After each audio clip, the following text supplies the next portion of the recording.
إن كنت تشعر بهذا الشعور وأنك في ملل فأنت على خطر عظيم. أعظم حرمان وأعظم عقوبة أن تحرم حلاوة المناجاة مع الله سبحانه وتعالى. واسمع إلى ماذا يقول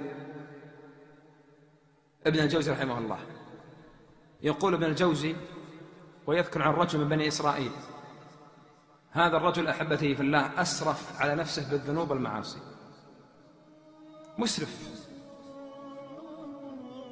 في يوم من الأيام يقول هذا الرجل: يا رب كم أعصيك وأنت لا تعاقبني، يا رب كم أعصيك وأنت لا تعاقبني. نظن حنا يا جماعة أن العقوبة أن الله يخليك أعمى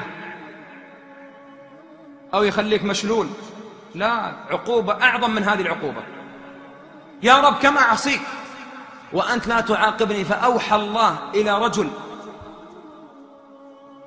أوحى الله إلى النبي في ذلك الزمن، وقال الله لهذا النبي: أخبر هذا الرجل وقل له: كم أعاقبك وأنت لا تدري، كم أعاقبك وأنت لا تدري، أليس ذهبت منك حلاوة مناجاتي؟